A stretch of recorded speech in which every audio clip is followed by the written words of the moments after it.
मेरा ये केस 2 साल पहले से 1.5 से 2 साल से चल रहा है।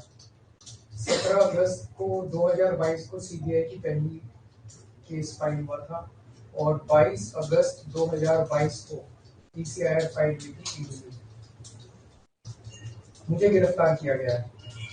ना तो किसी कोर्ट ने मुझे दोषी करार दिया है, ना मेरे ऊपर कोई मुकदमा चला है, ना मेरे ऊपर कोई आरोप तय हुए हैं, ना मेरे ऊपर कोई आरोप तय हुए हैं। अभी तक इस केस में सीबीआई 31,000 पेज फाइल कर चुकी है कोर्ट में और 294 विटनेसेस को एग्जामिन कर चुकी है। ईडी लगभग 162 विटनेसेस को एग्जामिन कर चुकी है और 25,000 पेजेस फाइल कर चुकी है। इन सारे विटनेसेस और सारे कागजों को मिला के मुझे क्यों गिरफ्तार किया गया है? मेरा नाम सीधे सीधे 4 स्टेटमेंट्स में आता है, वो मैं आपके सामने रखने की इजाजत चाह रहा हूँ। तो मेरा चार्ज क्या आता है? पहला, सी अरविंद मनीष सिसोदिया जी के सेक्रेटरी थे।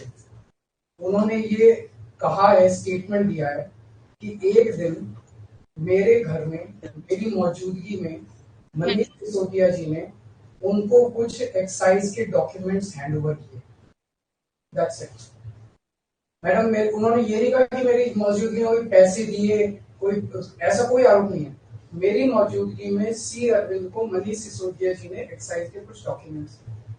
मैडम, मेरे घर पे ढेरों एमएलए आते हैं, ढेरों मंत्री आते हैं, ढेरों डिग्निटरीज आते हैं, अपने अपने सेक्रेटरी लेते हैं।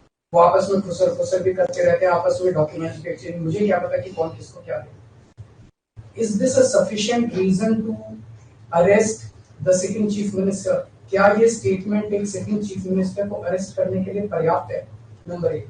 नंबर दूसरा स्टेटमेंट, एमएसआर मगुंटा श्रीनिवास रेड्डी, ये मेंबर ऑफ पार्लियामेंट थे, जगन रेड्डी की पार्टी से। एमएसआर एक दिन 16 मार्च 2021 को 4:30 बजे मेरे दफ्तर आते हैं। उससे 10 दिन पहले उन्होंने मेरे ऑफिस में चिट्ठी ईमेल भेजी कि मैं एमपी हूँ, मुख्यमंत्री से मेरे ऑफिस वालों ने उसको 10 दिन बाद का टाइम दे दिया। वो मेरे पास मिलने के लिए आते हैं 4:30 बजे।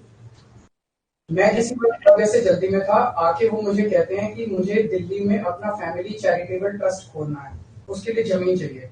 मैंने उनको कहा कि जमीन हमारे अंडर में नहीं आती, एलजी साहब के अंडर में आती है, आप मुझे चिट्ठी दे दीजिए, मैं एलजी साहब को फॉरवर्ड कर दूंगा एंड दैट्स इट।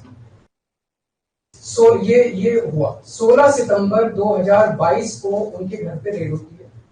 उनसे पूछा जाता है कि क्या आप केजरीवाल जी से मिले? वो कहते हैं कि हाँ मैं मिला और मैं केजरीवाल जी से अपने फैमिली ट्रस्ट की जमीन मांगने गया था। ये 16 सितंबर 2022 को सेक्शन 17 का स्टेटमेंट है। ED is not happy with this statement. 5 महीने के बाद उनके बेटे को 10 फरवरी को गिरफ्तार कर लिया जाता है। उसके बावजूद भी वो अपने स्टेटमेंट पे कायम रहते हैं। उनका दोबारा गिरफ्तारी के बाद स्टेटमेंट लिया गया, वो कायम रहते हैं। 5 महीने जब उनका बेटा गिरफ्तार रहता है तो बात टूट जाता है। 16 जुलाई को बदल लेते हैं। उसके बाद वो 16 जुलाई को वो अपना स्टेटमेंट बदल लेते हैं। 18 जुलाई को उनका बेटा छूट जाता है। उसके बाद उनका कोई स्टेटमेंट नहीं होता। That's it. स्टेटमेंट पे स्टेटमेंट हो रहे थे जब तक वो अपना स्टेटमेंट मेरे खिलाफ नहीं दे रहे थे। जैसे उन्होंने मेरे खिलाफ स्टेटमेंट दिया, बेटा भी छूट गया, स्टेटमेंट होने भी बंद हो गए और 3 अक्टूबर को उनका माफीनामा भी हो गया। Mission accomplished. इसका मतलब ईडी का मिशन केवल और केवल मुझे फंसाना था। 3 सेक्शन 50 के स्टेटमेंट है मैम। तीनों सेक्शन 50 के statement they are equal in the eyes of the law. तीनों बराबर है, तीनों की ग्रेविटी सेम है। तो उसमें से एक स्टेटमेंट के तवज्जो क्यों दी गई? क्या जांच की गई है जानने के लिए उसमें से एक ठीक है बाकी 2 गलत है। जो 25,000 पेज ईडी ने फाइल किए हैं कोर्ट के अंदर, उन 25,000 में जो केजरीवाल के खिलाफ वाला स्टेटमेंट है केवल वो लगाया गया, बाकी दोनों स्टेटमेंट दबा दी गई। क्यों मैम? कोर्ट के सामने तीनों स्टेटमेंट लाए जाने चाहिए थे ताकि कोर्ट डिसाइड कर पाए सच्चाई क्या है। चलिए ठीक है। 1 मिनट मैम। तीसरा स्टेटमेंट है उनके बेटे का, राघव मगुंटा से 16 सितंबर को उसके घर पे जब रेड होती है उनसे स्टेटमेंट लेते हैं। He says whatever his father had said. उसके बाद 10 फरवरी को उनको अरेस्ट किया जाता है। उसके बाद उनके 5 स्टेटमेंट्स होते हैं। 5 स्टेटमेंट्स में वो वही बोलते हैं जो पहले बोला। फिर 5 महीने तक वो जेल में रहते हैं। उसके बाद जब 16 जुलाई को उनके पिताजी स्टेटमेंट बदलते हैं तो 18 जुलाई को उनको छोड़ दिया जाता है। तो 7 स्टेटमेंट्स उनके हुए, 6 में वो मेरे खिलाफ नहीं बोलते, 7वें में जैसे ही मेरे खिलाफ स्टेटमेंट देते हैं उनका उसके बाद कोई स्टेटमेंट नहीं होता, उनको जेल में कर दिया जाता है, उन्हें माफीनामा दे दिया जाता है। तो जो 6 स्टेटमेंट्स हैं ये रिकॉर्ड पे नहीं लाए जाते। चौथा है शरद रेड्डी। शरद रेड्डी के केस में 16 सितंबर को उसको अरेस्ट किया गया, 16 सितंबर को उसकी रेड हुई, उसने मेरे खिलाफ कुछ नहीं बोला। 9 नवंबर को उसका स्टेटमेंट लिया, उसने कुछ नहीं बोला। 10 नवंबर को उसकी अरेस्ट हुई, उसके बाद उसके 9 स्टेटमेंट्स होते हैं मैम, 9 स्टेटमेंट्स वो मेरे खिलाफ नहीं बोलता। उसके बाद 6 महीने उसको अरेस्ट करने के बाद 25 अप्रैल को वो टूट जाता है और वो केवल इतना कहता है कि मैं विजय नायर के साथ मिलने सीएम साहब के पास गया था, सीएम साहब जल्दी में थे, सीएम साहब ने कहा कि विजय के टच में रहो, विजय अच्छा लड़का है।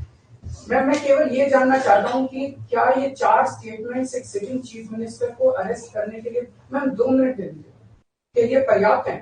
नंबर 1। नंबर 2, जो 30,000 पेज फाइल किए गए हैं, ये 30,000 पेज के अलावा 1 लाख पेज ईडी के दफ्तर में जो हमारी बेगुनाही के सबूत है मैम, उनको कोर्ट के सामने नहीं लाया गया। ये दूसरी बात मैं ये कहना चाहता हूँ, ये शराब घोटाले का पैसा आखिर है कहाँ, जो शराब घोटाला कहा जा रहा है। मैम ये आरोप लगाया जा रहा है कि 100 करोड़ रुपए किसी साउथ लॉबी ने शराब की हमने पॉलिसी बनाने के लिए, हाँ जी 100 करोड़ आम आदमी पार्टी। मैम ये जस्टिस संजीव खन्ना का ऑर्डर है, जस्टिस संजीव खन्ना का order ma'am page 22 para 12। The assertion in the complaint filed by DOE that kickback of rupees 100 crore was actually paid by Liquor Group is a matter of debate. Sanjeev Khanna कह रहे हैं, इसका मतलब ये साबित नहीं हुआ, इसका मतलब ये विवादास्पद है, इसका मतलब ये संदेहास्पद है, इसका मतलब इसके लिए सबूत नहीं है। तो जो 100 करोड़ रुपए ये कह रहे हैं कि हम लोगों ने रिश्वत ली, वो रिश्वत तो संदेहास्पद है, उसमें तो सबूत ही नहीं है। लेकिन असली शराब घोटाला क्या है? असली शराब घोटाला शुरू होता है ईडी की जांच के बाद। जब ईडी की जांच शुरू हो जाती है, ईडी की जांच के 2 मकसद हैं। एक स्मोक स्क्रीन क्रिएट करना पूरे देश के सामने, आम आदमी पार्टी ने चोरी की है, आम आदमी पार्टी भ्रष्टाचारी है, आम आदमी पार्टी ने शराब घोटाला किया, और उसके पीछे एक्सटॉर्शन रैकेट करना जिसके जरिए वो एक्सटॉर्शन रैकेट करना जिसके जरिए वो पैसे इकट्ठे कर रही है। मैं आपको सबूत दे रहा हूँ। शरद रेड्डी के केस में शरद रेड्डी को बेल 2 वजह से मिली। एक, शरद रेड्डी ने मेरे खिलाफ स्टेटमेंट दिया और शरद रेड्डी ने अरेस्ट होने के बाद 55 करोड़ रुपए का चंदा बीजेपी को दिया, 55 करोड़ रुपए के bonds arrest.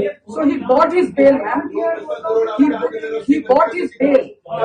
Then now the money trail is clearly established. Money trail is clearly established. Ma'am, just last 1 minute. Last 1 minute.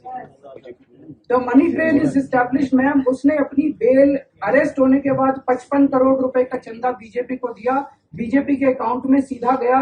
Money trail is established और यही पूरी जांच का मकसद था।